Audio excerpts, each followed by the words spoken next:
From the backwoods of the frontier, he arrives on the national stage. Honest Abe, the simple plains lawyer. Frank, candid, and forthright. This is the Lincoln we know, but it's not the whole truth. Beneath this mythic surface lies a master politician, a skilled manipulator, and clever tactician, bending men to his will. Many realized at some point that they were just chess pieces on Lincoln's board. Abraham Lincoln, American mastermind.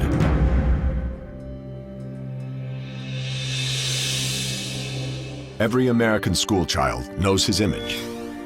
The frontier roots, towering height, and honest reputation are all legendary. But he's also a man of surprising cunning and calculation, one skilled at manipulating men and shaping his own image. Without these talents, he would never have been elected president. Winter, 1860. Lincoln is a prominent lawyer in the town of Springfield, Illinois. He holds no political office, yet audaciously seeks the biggest prize of all, the White House. Gaining his party's nomination won't be easy. Compared to his rivals, he's seen as a political featherweight. And Lincoln knows that image is everything. And it won't go away. As the clerk of a troubled store, he earned the nickname Honest Abe by repaying his creditors instead of hiding from them. Now, he cleverly exploits this reputation by presenting himself as a simple man of integrity. Songs are even composed praising his honesty. Though the image was built on truth, it was by no means the whole truth. I guarantee you those who knew Lincoln best never called him Honest Abe or Old Abe. So Lincoln was a very shrewd manufacturer of his public image. People knew Lincoln as a small-town lawyer, but in his youth, he'd occasionally split a fence rail or two. How do you package someone like that? Well, you package him by going back to his roots on the farm and asserting that Abe Lincoln is simply a good-hearted man straight from the land, a rail splitter. Which was a much more politically potent image than Lincoln the railroad lawyer, which is in fact how he'd made his living. To drive home the point, his supporters drag fence rails into the convention hall. Even though Lincoln finds the image undignified, he plays along. The Republican Party prints thousands of rail splitter leaflets and distributes them throughout the country. Lincoln becomes a household name. Lincoln had an instinctive grasp of how to sell himself, and it was something that evolved and grew and became more sophisticated as Lincoln himself did. Lincoln's powers of manipulation are evident early in his life. He first learns to influence people as a young man on the frontier. At age 22, he leaves his family's remote cabin for the town of New Salem, Illinois. Here, he faces a tough crowd. The Clary's Grove boys in New Salem were the local ruffians. They were up to all kinds of mischief. They were the hellraisers of the frontier. The bullies of New Salem see a chance to humiliate the newcomer. So they challenge Lincoln to a wrestling match. According to some witnesses, the gang's leader plays dirty. But Lincoln doesn't give up. His willingness to stand and fight has a profound impact on the Clary's Grove boys. Lincoln, far from further aggravating the opinion of this local gang, actually won their admiration. And it's the first great indication of the persuasive power that Lincoln had with people. He loses the match, but learns an important lesson. Turning one's rivals into allies has its rewards.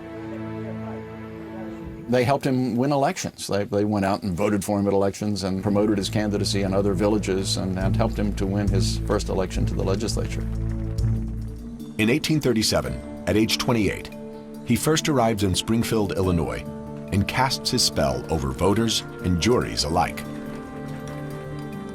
But the younger Lincoln doesn't limit himself to the high-minded rhetoric that will make him famous. He excelled at slicing up his political opponents with sarcasm. The problem was he learned fairly early on that sarcasm makes you as many enemies as it does friends. Lincoln's sharp wit eventually gets him into trouble. He publicly ridicules a politician named James Shields, calling him a fool and a liar. In response, Shields challenges him to a duel. Lincoln will not be dubbed a coward, but he faces a real threat to his life. So he manipulates the situation by laying down the terms. For their weapons, Lincoln skips the customary pistols and instead chooses swords. The reason soon becomes clear. Before the duel began, Lincoln emphasized his long reach by taking his saber, his sword, reaching up and slicing off a branch of a willow tree above him and giving Shields an idea of how long his arms were and what he might do to him in the course of the duel. Lincoln also demands they place a board between them that neither can cross. This gives Lincoln, with his long limbs, a natural advantage. The two men soon reach a peaceful agreement, and the duel is called off.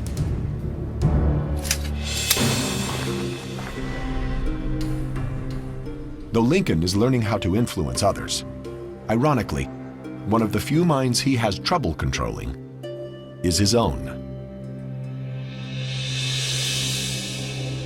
Mastering his emotions is not an easy task, for he struggles inwardly with depression. Ghosts from the past haunt him.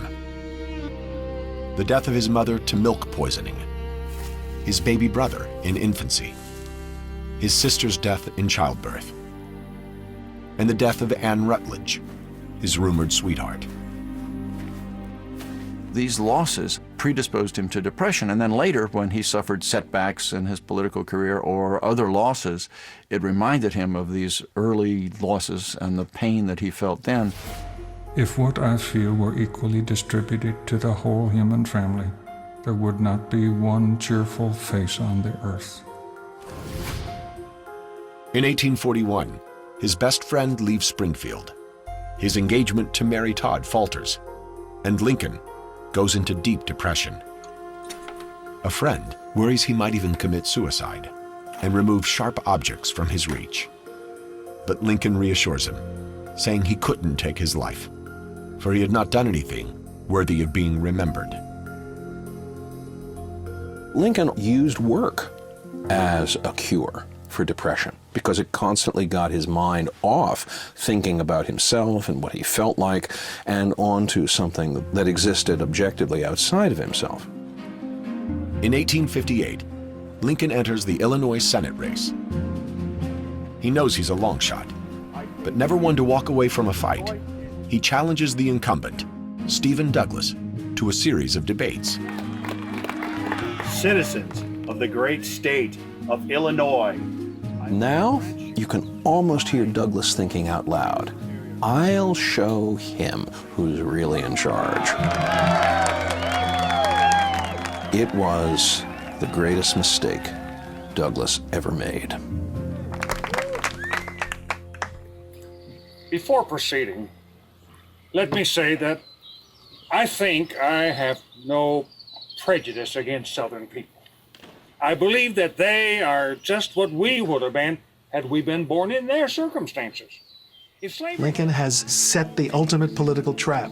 He's made a much better known political personality elevate him to equal status by sharing a platform with him in 7 cities. I leave you now hoping that the lamp of liberty may burn ever more brightly in your own hearts. Thank you. Lincoln's courtroom skills give him an edge. But his performance isn't flawless, and during one debate, he exhibits strange, troubling behavior. I accuse Mr. Lincoln of not supporting our efforts. When Douglas attacks his voting record, Lincoln becomes enraged. He grabs a fellow lawmaker by the neck and demands he refute the charges. It is a downright lie, and I won't have any more of it. He could explode in anger relatively frequently. Lincoln's friends notice other odd behavior: incoherent rambling and insomnia. The idea of Abraham Lincoln, a man of infinite patience, being quick-tempered and prone to bizarre episodes, intrigues historians to this day. Now, scientists may have discovered an explanation for these outbursts. It is a downright lie, and I won't have any more of it. You have heard many For years, Abraham Lincoln treated his depression with a medicine common in the late 19th century, known as blue mass. To understand the impact blue mass had on Honest Abe, scientists at the University of Minnesota are manufacturing the 19th century formula. We went back to some of the old pharmacy literature, specifically to find a recipe for the blue mass pills. Crushed licorice root, sugar, rose water, honey, dried rose petals, and one ingredient that would be unheard of today: mercury. Mercury is a dangerous neurotoxin that poisons the brain, often resulting in unpredictable behavior. The usual dosage of this was one of these 2 or 3 times a day, so Mr. Lincoln was exposed to about 9,000 times greater amount of mercury than would currently be considered safe. By taking the pills, Lincoln may have inadvertently poisoned himself. But even he notices their side effects. Concerned that they're making him irritable, he eventually quits using the pills he'd relied on for decades. Despite possible medicinal handicaps, he fares well in his 1858 debates with Stephen Douglas. Although he doesn't win the Senate race, he claims a valuable consolation prize: publicity. What Lincoln gains from that is a national reputation for having taken on the little giant and very nearly upset him completely. Lincoln knows well that this is the perfect time to build a national reputation, thanks to the technological innovations that boost his newfound fame. Shorthand allows journalists to take down every word. Using the telegraph, they then wire their stories to editors hundreds of miles away. And with steam-powered presses, newspapers are quickly mass-produced to satisfy a nation's growing curiosity. The debates propel Lincoln onto the national stage. Overnight, he's a political celebrity. He capitalizes on this by publishing both an account of the debates and a campaign biography. Then, at the 1860 presidential convention, he steps back and lets his handlers loose on the delegates. They use counterfeit tickets to flood the gallery with supporters and negotiate backroom deals that all but secure him the nomination. He was able afterwards to say, I didn't actually sign off on any of these deals, so his hands were clean, but that sounds a little bit like plausible deniability. In a stunning demonstration of political brilliance, Lincoln, a virtual nobody just 3 years before, emerges victorious. His honest reputation and savvy campaign staff help him clinch the Republican nomination. But when his team shows off a portrait at the convention, the response is unexpected. apparently all the cheering stopped instantly as if the sound had been turned off in a movie theater. And everybody was just, what's that? Is that the guy we just nominated? And they took the picture out. They said they never saw a picture have such a terrible effect on a crowd. In some photos, he looks more like a crazed wild man than a presidential candidate, a fact not lost on Lincoln. But Lincoln is quick to turn a weakness into a strength. Though photography in 1860 is in its embryonic stages, he soon realizes the power of this new medium. He stops by the studio of famed photographer Matthew Brady. So many of the early photographs focused on those imperfections and those creases and molds and lines and all of that. Brady moved the camera back to emphasize Lincoln's physique and his stature. And then at the last minute, he says to Lincoln, "Would you mind pulling your collar up?" And Lincoln says, "I see, Mr. Brady, that you'd like to shorten my neck." So Lincoln tugs his collar up, and just when he does it, Brady's operator snaps the camera. The result is a powerful image. Dignified and presidential, it radiates confidence. Lincoln's campaign mass produces and distributes the photo, plastering his face everywhere. That was the way Abraham Lincoln was really introduced in 1860, in colorful images that masked his imperfections, that plastered down his hair, took some of the lines out. I mean, he was airbrushed. Please continue to hold. The next available claims representative will be with you in 97 minutes. And if you've got cut rate insurance, there's nothing you can do about this. So get Allstate. The only insurance company that guarantees your claim experience won't be mayhem. Like me. Introducing the Claim Satisfaction Guarantee, only from Allstate. Mayhem is everywhere. Are you in Generations before anybody knew what airbrushing was. These photos play a vital role in the campaign. In the final weeks of the race, instead of giving speeches, he poses for photographers and sculptors every chance he gets. By contrast, his old rival, Stephen Douglas, hits the campaign trail, a critical mistake. In the 19th century, a presidential nominee who actively campaigns is seen as desperate. Stephen Douglas did campaign and was ridiculed for it. Lincoln won the campaign honors because his picture campaigned for him. From near obscurity, Lincoln rises to the highest office in the land. On March 4th, 1861, the rail splitter is sworn in as President of the United States. But he continues to polish his image. It's no accident that Lincoln has over 130 pictures taken, far more than most public figures of his era. After he's elected president, he adds the finishing touch, a beard to hide his rough features. His handlers have recommended this for months. But being a savvy politician, Lincoln attributes his new whiskers to advice from a young fan. If you will let your whiskers grow, you would look a great deal better, for your face is so thin. All the ladies like whiskers, and they would tease their husbands to vote for you. But crafting a public persona is a double-edged sword. The press can easily damage his reputation. And during his inaugural train ride from Springfield to the Capitol, they get their chance. The closer he got to Washington, the more ugly rumors began to accumulate that a plot against his life was afoot.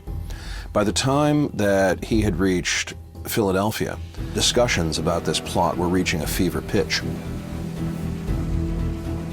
The famous detective, Alan Pinkerton, urges him to keep a low profile, but Lincoln wants to avoid the appearance of cowardice. However, the danger is very real. To arrive at the Capitol, Lincoln will have to switch trains in Baltimore, a hotbed of Southern sympathy. It's the perfect ambush point. Well, at that moment of transition, Lincoln would be quite vulnerable to some kind of riot, a mob, an assassin. Lincoln learns of a conspiracy to kill him while he changes trains. He's reluctant to alter his schedule, but his advisors are persistent. Finally, Lincoln was persuaded to take a night train under cover of darkness and an assumed name. Lincoln decides on a covert mission, one involving deception, secret agents, and a dangerous gamble. During his inaugural train voyage, Lincoln weighs rumors he'll be assassinated while switching trains in Baltimore. It was a volatile city, and there were very few friends of Abraham Lincoln in Baltimore. So in Pennsylvania, he abandons his inaugural schedule. Instead, he'll take a series of secret night trains. On to Philadelphia. Nearing Baltimore, he and his bodyguard meet up with Detective Alan Pinkerton. Lincoln skips his usual top hat in favor of a soft cap and shawl. He's even offered a weapon, but refuses it. Instead, he follows Pinkerton into a waiting carriage to pass the hours. Just before their train is scheduled to depart, they meet up with a woman pretending to be Lincoln's sister.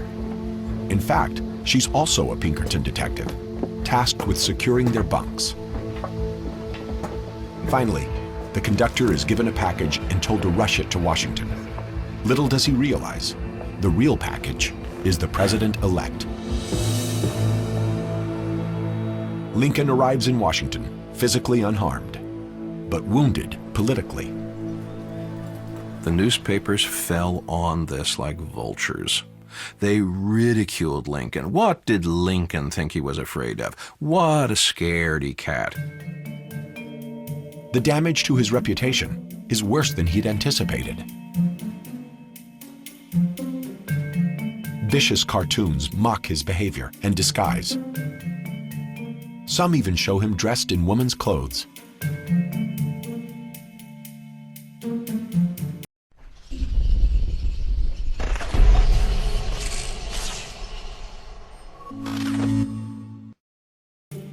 It was at that point that Lincoln resolved in his own mind that never again would he allow himself to be frightened into doing something silly by threats of assassination. Public sentiment is everything. With public sentiment, nothing can fail. Without it, nothing can succeed. Although Lincoln's been attacked by the papers, he realizes how much he needs them. In fact, he goes out of his way to embrace the press. Lincoln enjoyed the newspapers. He also understood their power for shaping public opinion, and he manipulated them with as much cleverness as he manipulated members of Congress. Lincoln makes friends with reporters and editors. He hangs out at newspaper offices. Occasionally, he even ghostwrites editorials. After delivering a speech in Springfield, he not only gives a copy to a journalist, but follows him back to the office to check the final article for errors. When he becomes president, Lincoln makes a shrewd decision. To this point, new administrations had singled out their favorite paper to act as a mouthpiece. Lincoln skips this tradition and establishes a White House press corps. He will let them fight amongst themselves for scraps of information and favor from him. He's a master at using subtle influence to control fellow politicians. And he needs to. For many party leaders underestimate him. They fear he's nothing more than an uneducated frontiersman. I don't know where the mistakes are. That made Lincoln successful in November, but it also fed the uncertainties, the doubts, even the enmities of some of his fellow Republican politicians. Many fought him for the nomination and still feel the sting of defeat. Instead of ignoring these rivals, Lincoln disarms them with a brilliant tactic. He invites them to serve in his cabinet. One of the reasons Lincoln did this was because he knew that in order to unify the party, He had to have all factions represented, the radicals, the conservatives, the moderates, and it showed a lot of self-confidence on Lincoln's part because he knew that people regarded him as infinitely inferior to them and infinitely less worthy of being president. Two of Lincoln's appointments are especially headstrong. Secretary of the Treasury Salmon Chase and Secretary of State William Seward. Seward doesn't think much of Lincoln and says so openly. Extremely disappointed. Disappointed? You're disappointed? Seward erupted in anger and said, I, who have founded the Republican Party, who have been its intellectual head for years, have had to be passed over by this backwoods lawyer from Illinois. Disappointed. But as much as he can't stand Lincoln, Seward despises Salmon Chase even more. When he hears his arch rival has also been appointed to the cabinet, Outlined in this memo. he's so upset he submits his resignation. But Lincoln doesn't accept it. Mr. Seward, you're a man of talent and ability. Instead, he turns Seward into one of his closest allies. I ask you to take this position because I need that ability. Lincoln very gently but very firmly put him in his place, and as a result, Seward worked very closely with Lincoln, and they became very close friends. Lincoln's subtle influence keeps his cabinet in line, but his powers of manipulation are tested by a greater challenge: civil war. In the winter of 1860, the nation sits on a powder keg, with war looming. Many doubt Lincoln can handle this tense situation. His critics, once again, underestimate the man. As early as his inaugural address, Lincoln is already stacking the deck in his favor. The important thing is to lay the groundwork so that if war comes, it will be forced upon the North by the South. In your hands, my dissatisfied fellow countrymen, and not in mine, is the momentous issue of civil war. Lincoln knows whoever fires the first shot will be seen as the aggressor and lose popular support. Tensions are high after South Carolina's secession from the Union. In response, federal troops had retreated to Fort Sumter, an island garrison on the coastline. This doesn't sit well with Confederate leaders, who claim the fort as their own. Lincoln knew that Fort Sumter would be contested. His insistence all along had been Fort Sumter is federal property, which was a real finger in the eyeball of South Carolina. So the Carolina militia lay siege to the fort, trapping dozens of federal soldiers. After analyzing the situation, Lincoln's cabinet presents him with two options. He can send in troops to defend the fort, but any show of force could drive the border states, Delaware, Maryland, Kentucky, and Missouri, into joining the Confederacy. And defending Sumter would require a large number of troops to secure the surrounding coastline. How many will he need? General of the Army Winfield Scott estimates between 20 and 30,000. Well, where is he going to get that? There's only 16,000 soldiers in the entire United States Army in 1861. But the alternative isn't much better. It makes him look weak. Lincoln can concede the fact and turn over Fort Sumter to the Confederates and evacuate the garrison, in which case his administration is dead on arrival. The first challenge the Confederates make to his authority as president, he is conceding to them. Lincoln sees a third option. He decides to send not men or arms, but food and supplies. For a lengthy standoff would cause the secession movement to lose steam. This puts the pressure back on the Confederates. If you decide you're going to intervene, you're going to have to do it quickly. Before that ship with the supplies arrives, you're going to have to use artillery to blast Fort Sumter into submission. Exactly as he'd foreseen, South Carolina fires upon Fort Sumter. It soon falls into Confederate hands. Although Lincoln has lost control of the garrison, he's kept the border states neutral and won something greater: the support of the North. When Lincoln issued a call for 75,000 volunteers, he was swamped. Far more than 75,000 people responded. But getting his military to act is more difficult than he realizes. Lincoln's authority is questioned by his commanders, especially General George McClellan. Early in the war, Lincoln had promoted McClellan to lead his armies. Their relationship started off well, but quickly soured. McClellan took a demoralized, defeated Union army, whipped it into shape, restored its morale, equipped it and trained it and supplied it well, but then had no nerve to actually use it in a fight. McClellan's reluctance to engage the enemy tries Lincoln's patience. For months, he urges the general to be more aggressive. Even after a hard-fought victory at the Battle of Antietam, McClellan refuses to pursue Lee's army. Instead, Please continue to hold. The next available claims representative will be with you in 97 minutes.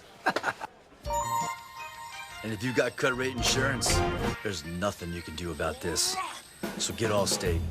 The only insurance company that guarantees your claim experience won't be mayhem.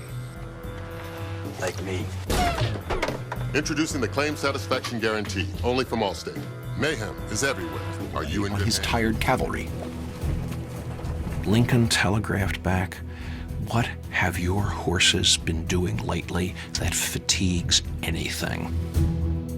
Instead of heeding Lincoln's pleas, McClellan repeatedly snubs the president. Lincoln would go visit him, and he wouldn't bother to get out of bed. He would say he was busy with breakfast. Time and again, McClellan treated Lincoln with abject contempt. Many politicians wouldn't stand for this, but Lincoln favors logic over emotion. He controls his temper and removes his ego from the equation. Lincoln wouldn't take things personally and was therefore able to keep the North united, to keep the Republican Party united, and that unity was the secret to Northern success. Lincoln is a master at pulling strings behind the scenes. But to preserve the Union, he feels compelled to step out from behind the curtain. In 1862, his desire to take control leads him to do something that shocks his advisors. The president takes personal command of his armies in the field. Spring 1862. The war is going badly for President Lincoln. What was supposed to be a short engagement has stretched over a year, and the news keeps getting worse. From its Norfolk port, the Confederate ironclad Merrimack devastates the Union Navy. Lincoln, seeing no other option, takes the unprecedented action of personally commanding troops in the field. No one thinks Lincoln is serious, but his trip to the front lines is no joke. Lincoln is willing to micromanage the smallest detail if he has to. I think that a flanking action is probably our best bet. I think he was impatient with McClellan. He was impatient with the sluggish pace of Northern advance. So he decided to go and do a little generaling himself, or in this case, a little admiraling. Lincoln commandeers a ship to scout landing points for an amphibious assault.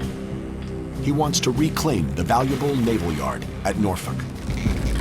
Having found a suitable landing site, he presses his generals into action and launches the attack on the Norfolk port. McClellan has overestimated the enemy's size there. Outnumbered by Union forces, the Confederates retreat and hand Lincoln a great victory. Norfolk was taken and the Merrimack was then scuttled, and it was a brilliant campaign by Lincoln. And the soldiers and sailors who were involved said if Lincoln hadn't come down here and galvanized everybody, it wouldn't have happened. Lincoln, the political mastermind, has now added military strategist to his portfolio. But his senior officers are appalled by his lack of training. His Southern foes are highly skilled in battle tactics. Jefferson Davis, the president of the Confederacy, has impressive credentials. Jefferson Davis had been to West Point. Jefferson Davis had been a hero of the Mexican War. Jefferson Davis had been a distinguished Secretary of War. Lincoln had no such credentials or background. Early in the war, Lincoln realizes he lacks knowledge in military strategy. So he turns to the same place he learned to practice law, the pages of books. He went to the Library of Congress and ordered books. He read them, and suddenly he knew as much about war strategy as anybody who had gone to West Point. Having done his homework, Lincoln is eager to put his knowledge to use. So he writes his generals outlining his thoughts. While the North has superior numbers, a larger army and navy, the South has interior lines, road and rails to quickly transport their troops and outmaneuver the Union. Lincoln weighs these strengths and then suggests a course of action. We must fail unless we can find some way to making our advantage an overmatch for his. This can only be done by menacing him with superior forces at different points at the same time. By attacking from both the east and west, Lincoln can prevent the Confederates from simply shifting their forces. However sound his strategy, Lincoln struggles to convince his generals. Lincoln finally found some generals who would actually do it. And when Grant and Sherman and Sheridan and Thomas then start putting the pressure on all fronts, Lincoln says, well, finally, that advice that I've been trying to get my generals to adopt for the past 2.5 years is being taken. By 1864, the country is soaked in the blood of its soldiers, blue and gray. By war's end, nearly 620,000 men are dead. After years of fighting, Lincoln is under incredible pressure to justify the terrible sacrifice and bloodshed. On one side, he has abolitionists clamoring to give the war a moral purpose.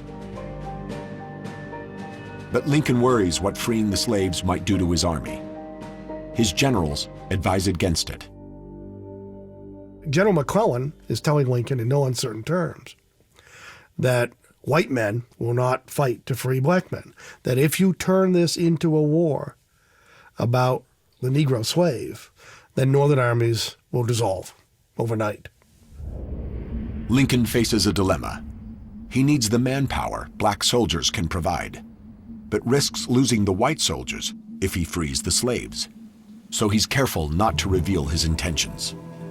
While he's publicly denying that he has any intention of moving on emancipation, privately he in fact is writing a draft of the Emancipation Proclamation. Lincoln waits for a Union victory before proceeding. And when he finally makes the announcement, he emphasizes the practical benefits. The proclamation only frees slaves in Confederate states. It reduces the Southern workforce and adds 200,000 black recruits to Union ranks. At the same time, Lincoln begins to cast the bloodshed in a new light.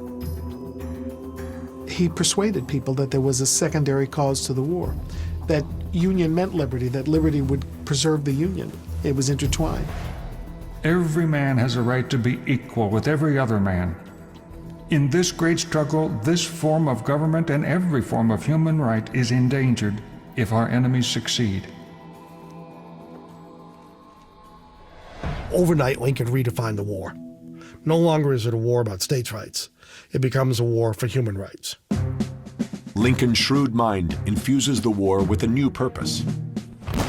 As the fighting intensifies, he continues to be a hands-on commander-in-chief. But Lincoln's lack of experience occasionally shows through. And when the fighting reaches Washington's borders, he makes a critical blunder.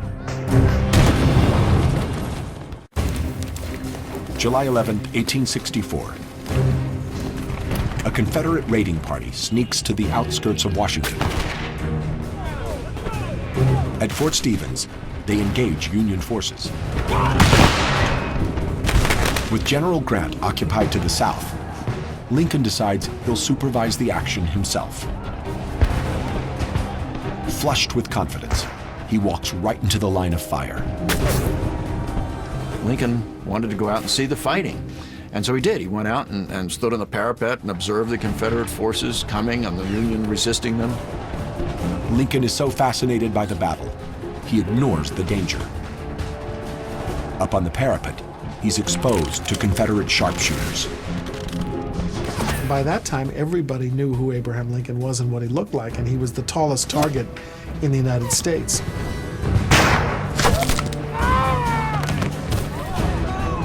Despite the mounting casualties, Lincoln continues to stand his ground. The staff officer for the 6th Army Corps yells at Lincoln, "Get down, you fool! You're going to get shot." Lincoln retreats to safety, miraculously unharmed. Although many question his judgment, no one questions his bravery. The next day, he returns to boost morale. Gentlemen, I want to thank you for your service. Lincoln showed some physical courage in his willingness to go out and also some curiosity about how the war was going. And he felt great empathy for the troops and wanted to show his solidarity with them. His involvement with the troops pays off politically. By 1864, the country is war-weary, and Lincoln's re-election prospects look bleak. He squares off against George McClellan, the Army's former general. Surprisingly, the soldiers' vote goes overwhelmingly to Lincoln. And soldiers appreciated that he cared about them, that he sympathized with them, that he was in their corner. And they would say when something went wrong, once Father Abraham finds out about this, it'll be fixed. Lincoln lives up to his fatherly image. He identifies with the troops because he shares a humble background with them. And this makes their deaths all the more painful. In turn, soldiers understand that he shares in their suffering. It even seems to take a physical toll. In just a few months, he loses weight dramatically.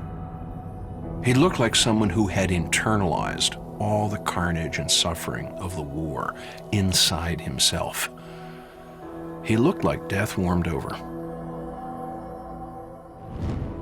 Whichever way it ends, I have the impression that I shall not last long after it is over. The springs of life are wearing away. Lincoln senses that he has little time left, and in his last few months, uses his persuasive powers to their full extent. He knows that the Emancipation Proclamation could be overturned, so he permanently bans slavery with a constitutional amendment. By one means and another, people who had previously opposed the 13th Amendment decided to stand back or to vote in favor of it, and the man operating the controls behind the curtain was that rough, intelligent farmer, Abraham Lincoln. But Lincoln's days are numbered. On April 14, 1865, an assassin ends his life. After his death, the image Lincoln helped create rises to take his place. Well, the rail splitter Lincoln is much closer to our idea of rough-hewn, muscular, frontier democracy. It's a very appealing image. It brings him closer to us. But the real Lincoln remains elusive, for he's shrewder, craftier, more manipulative than the myths portray. With an invisible hand, he bent men to his will, and did it so well that only now are we coming to understand his methods. For Lincoln's greatest trick was hiding his talents, disguising himself as a simple, unassuming man from the plains. Lincoln knew how to use both the intelligence and the conclusions people were coming to when they met him. He knew that they were underestimating him, and he let